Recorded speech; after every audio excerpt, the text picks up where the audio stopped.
Assalamualaikum warahmatullahi wabarakatuh. Hai guys, perkenalkan nama saya Anisartika dengan NIM 123101133 kelas 2E Program Studi Pendidikan Guru Madrasah Ibtidaiyah Fakultas Tarbiyah dan Ilmu Keguruan semester 2. Nah, dalam video kali ini saya akan membuat video tentang lembaga pendidikan yang ada di dalam naungan NU, yang dimana sering kita sebut dengan Nahdlatul Ulama. Penjelasan kali ini saya akan menjelaskan dan memenuhi tugas UAS Sejarah Pendidikan dan Ilmu Pendidikan Islam. Nah, tidak perlu berlama-lama lagi, langsung saja ke pembahasannya ya. Lembaga Pendidikan atau LP Ma'rif merupakan departemen Nahdlatul Ulama yang bertujuan dalam melaksanakan kebijakan-kebijakan NU di bidang pendidikan dan pengajaran formal.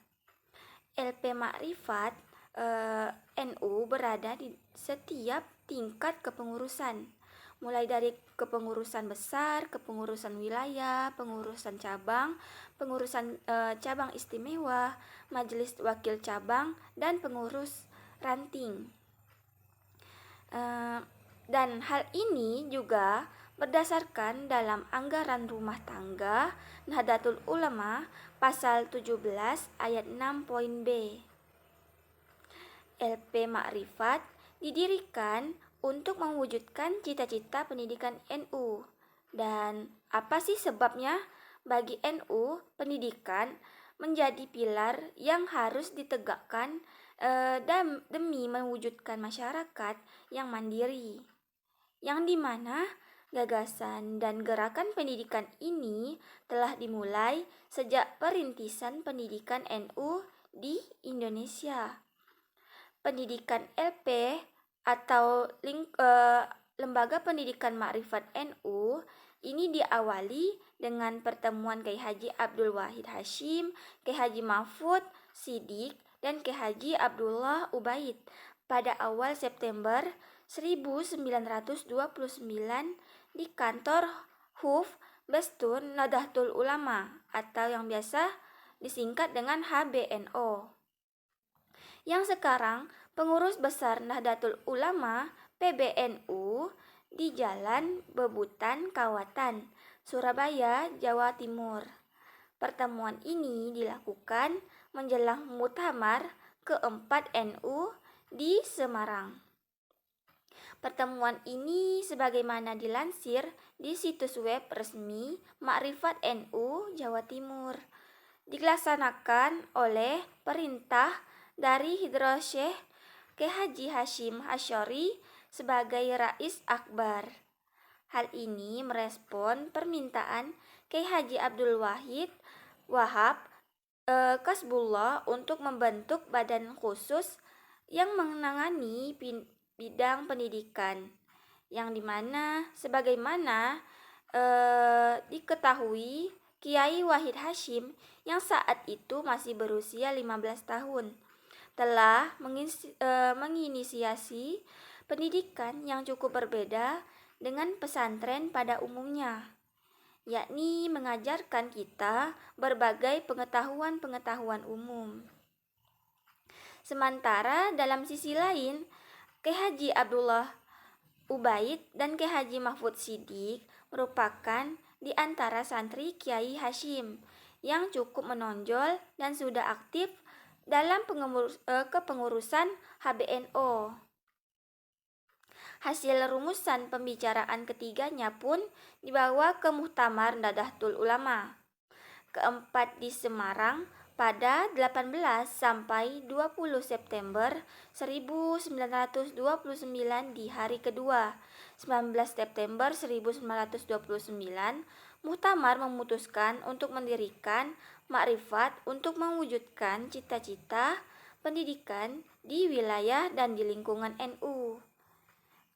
Nah, dalam sisi lain, dalam ensiklopedia NU disebutkan dalam Kiai Wahid Hasyim dalam masa kepemimpinannya sebagai Ketua LP Lembaga Pendidikan Makrifat NU melakukan reorganisasi di lingkungan Madrasah Nahdlatul Ulama dalam aspek persyaratan guru, daftar dan batasan pengajaran, tata usaha, dan sebagainya. Ia juga memasukkan pelajaran baru yang penting untuk kemajuan Islam. Nah, gagasan dan upaya yang dilakukannya tidak berjalan lancar. Pasalnya, kalangan pesantren kala itu banyak mengkritik dan gagasan dan langkahnya tersebut mengingatkan dan karena dianggap mencampur pengajian agama dengan persoalan duniawi. Pada 1941, Ma'rif menerbitkan majalah Suluh Nahdlatul Ulama. Majalah ini berkantor di Pondok Pesantren Tebu Ireng. Majalah ini merupakan mensosialisasikan pembaharuan pemikiran Ki Haji Wahid Hasyim mengenai pendidikan di lingkungan Nahdlatul Ulama. Lambat laun kalangan pesantren pun menerima model pendidikan yang digagaskan oleh ayahanda Ki Haji Abdurrahman Wahid yang biasa kita sebut dengan Gus Dur pada saat itu. Dalam perkembangannya, saat ini terdapat 3 jenis sekolah yang tergabung dalam pendidikan Nahdlatul Ulama atau yang biasa disebut dengan NU, yaitu yang pertama sekolah yang secara langsung dimiliki oleh NU, yang kedua sekolah milik warga NU yang menggunakan badan hukum NU sehingga penguasaan asetnya masih di tangan masyarakat, dan yang ketiga sekolah yang berafiliasi ke NU dengan mengikuti kurikulum dan ujian yang diselenggarakan Makrifat NU. Lembaga Pendidikan Makrifat NU menjalankan beragam program untuk meningkatkan mutu pendidikan. Lembaga Pendidikan Makrifat NU juga membantu agar sekolah berada di dalam setiap naungannya memiliki standar yang memadai dan berusaha terus meningkatkannya. Nah, jika sebelumnya mendapat akreditasi, kita sebagai lembaga pendidikan dalam naungan NU diusahakan bisa naik menjadi B dan ditargetkan menjadi akreditasi yang tinggi yaitu A, yang merupakan nilai yang paling tinggi. Secara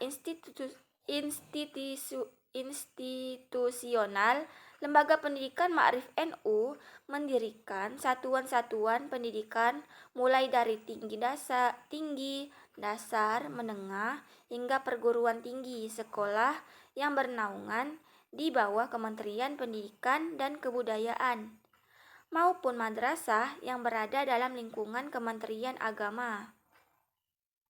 Nah, pada saat ini dalam catatan Lembaga Pendidikan Makrifat PBNU tercatat tidak kurang dari 6.000 lembaga pendidikan yang tersebar di seluruh Indonesia bernaungan di dalamnya, mulai dari TK, mulai dari SD dan LSTP, SMU atau SMK, MI, MA, dan beberapa perguruan tinggi.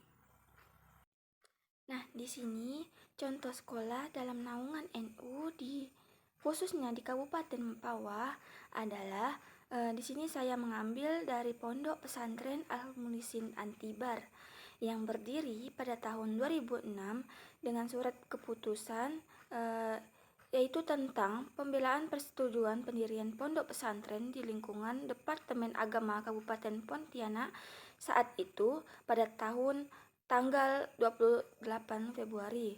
Pondok Pesantren Al-Mulisin dipimpin oleh Ustadz Zakaria. Pada saat itu, beliau adalah seorang pendakwah sekaligus seorang yang memiliki jiwa pembisnis. Dalam kepemimpinan beliau dimulai dari tahun 2005 sampai ke sekarang. Pondok Pesantren Al-Mulisin telah banyak mengalami perkembangan yang sangat pesat, baik dari segi bank santri serta personil. Pondok Pesantren Al-Mulisin memiliki ciri khas salafi modern dengan memadukan ilmu-ilmu agama dengan umum. Selain itu, Pondok Pesantren Al-Mulisin telah dijadikan sebagai salah satu pusat kajian oleh praktik pendidikan Dr. Lailial Tifah dengan judul Mode Manajemen Mutu Pondok Pesantren Melayu, yaitu Al-Mulisin dalam pengembangan karakter santri di Mempawah, Kalimantan Barat, serta dan juga tempat melakukan kegiatan oleh mahasiswa-mahasiswa yang berasal dari kampus negeri maupun swasta, di antaranya Universitas Muhammadiyah Pontianak, Sekolah Tinggi Agama Islam Negeri Pontianak. Nah, Al-Mulisin Antibar memiliki visi membentuk generasi Islam berwawasan religius dan kebanggaan menuju masyarakat Bandani. Dan misinya yaitu pertama, terwujudnya generasi Islam yang berilmu, berakhlak, dan berwawasan kebangsaan. Kedua, terwujudnya generasi Islam yang Qur'ani, kreatif, dan berdikari. Dan ketiga, terwujudnya generasi Islam yang unggul dan berprestasi.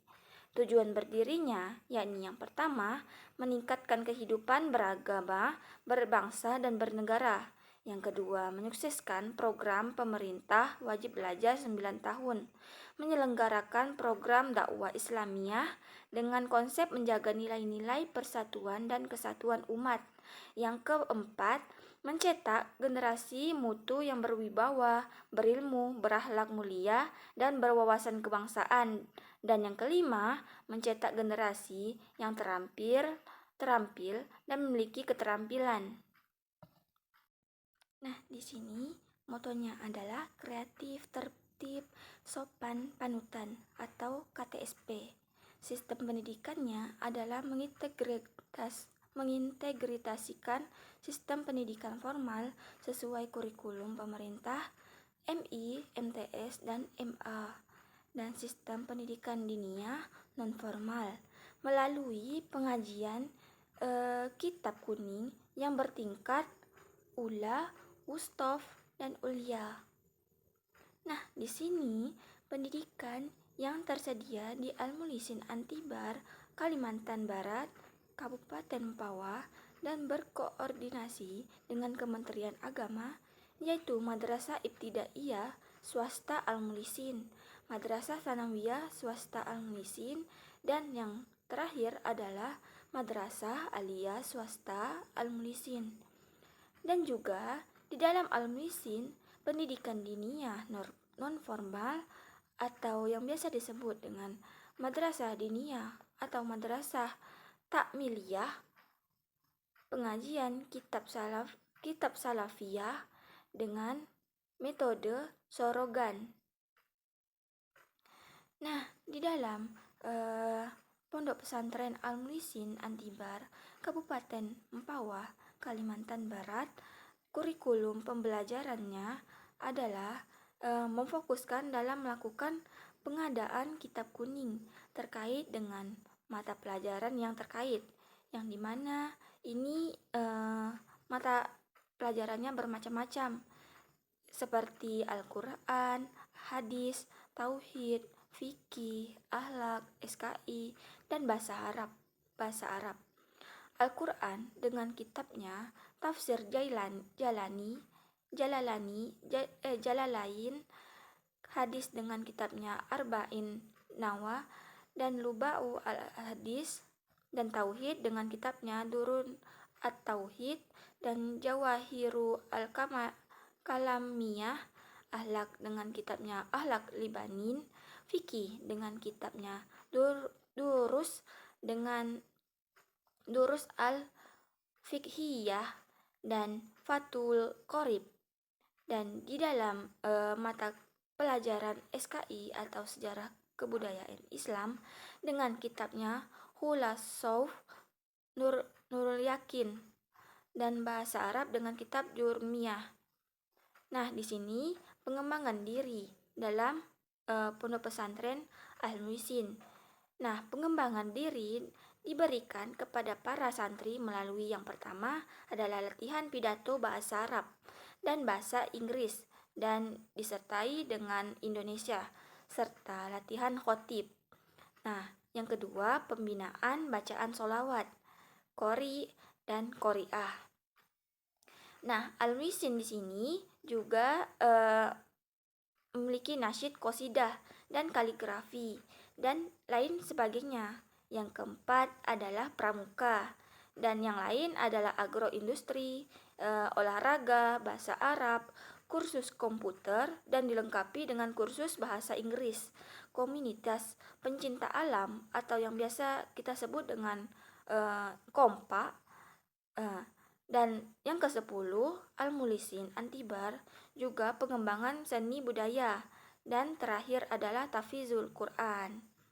Nah, di dalam Al-Muhsin Antibar terdapat kegiatan ekonomi, yaitu berupa mendirikan BUMA, badan usaha milik Al-Muhsin, atau yang biasa disebut dengan syirkah, berupa koperasi, percetakan undangan, atau yang biasa kita sebut dengan pertanian. Nah, prestasi juara umum yang diraih oleh Al-Muhsin MTQ tingkat desa, tingkat kecamatan, dan tingkat kabupaten. Dan yang keempat ada juara kedua pidato tingkat nasional pada tahun kala itu tahun 2011.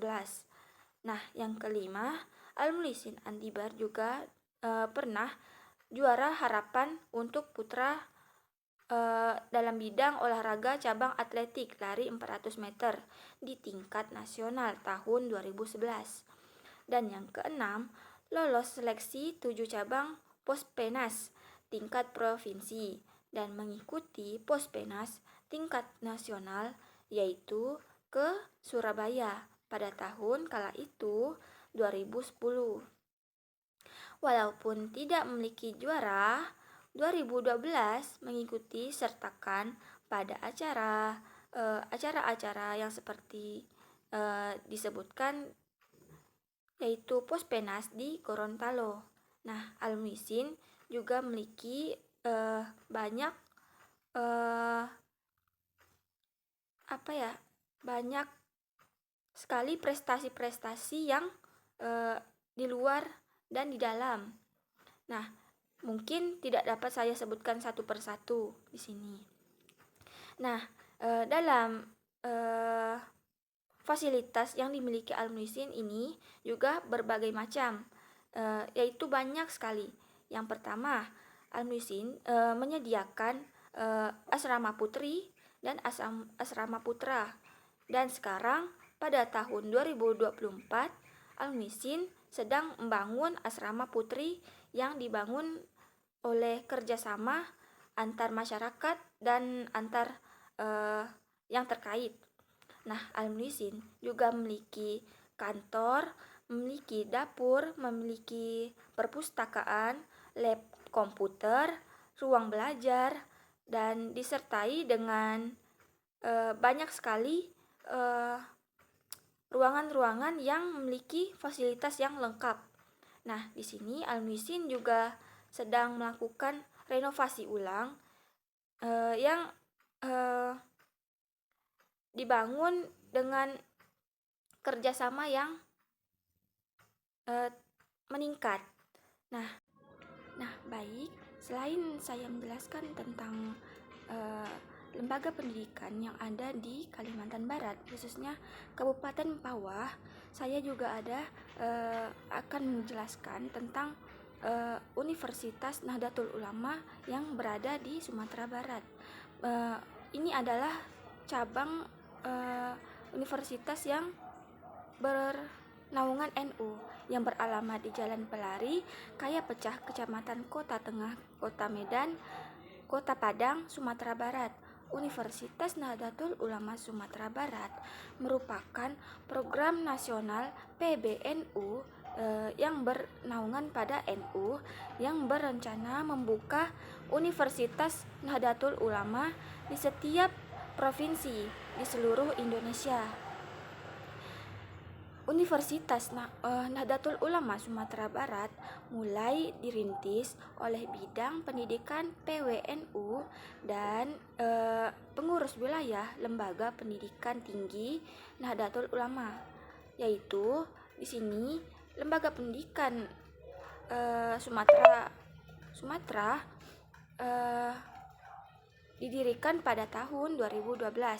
Universitas Nahdlatul Ulama Sumatera Barat memiliki program studi unggulan, Fakultas Hukum, program studi Ilmu Hukum S1.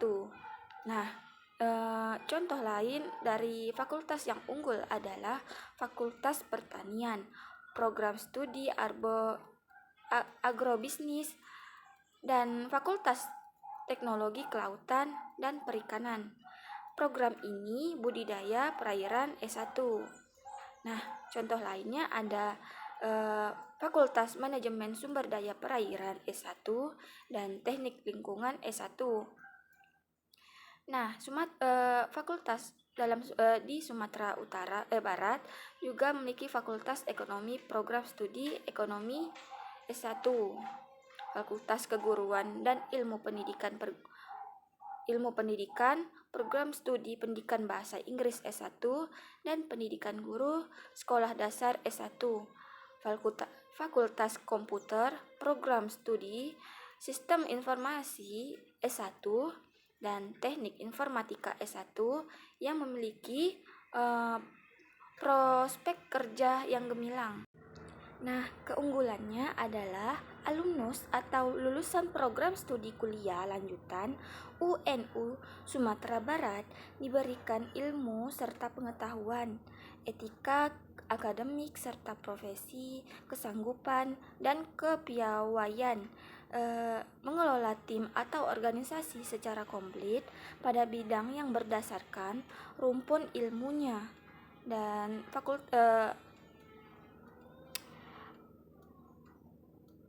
dan kesanggupan bekerja sama dalam tim, kesanggupan memahami pengetahuan terhadap etika, dan contoh lain kita juga memiliki kesanggupan memahami ilmu disesuaikan dengan bidang keahliannya. Nah, sekaligus diberikan kesanggupan untuk mendapatkan bekal dan manfaat teknologi informasi. Dan di sini kita juga dapat berkomunikasi untuk kebutuhannya. Nah, ini sebagai bentuk bagaimana fakultas ini dan universitas ini berkembang, yang dimana universitas ini dapat disimpulkan adalah universitas yang dalam naungan Nahdlatul Ulama atau NU. Nah, dalam fakultas ini memiliki ciri khas dan karakteristik yang berbeda dari universitas-universitas sebelumnya, yaitu universitas ini memiliki juru atau guru yang profesional dari luar. Nah, dapat diartikan sebagai dari apa yang kita pelajari dan sebagai mahasiswa kita juga bisa mengambil kesimpulan juga kampus ini adalah kampus yang sangat unggul. Nah, sekian penjelasan dari saya dari kedua fakultas dan dua lembaga kependidikan. Nah, yang pertama adalah Pondok Pesantren Al-Muhsin Antibar Kabupaten Pawah. Khususnya ini terfokus pada pondok pesantren itu sendiri. Nah, di sini ia merupakan lembaga pendidikan yang dimulai oleh yang bisa kita kenal dengan madrasah diniyah sampai madrasah aliyah. Nah, yang kedua, saya telah menjelaskan tentang bagaimana universitas yang ada di Sumatera Barat itu memiliki keunggulan serta manfaatnya yang amat banyak.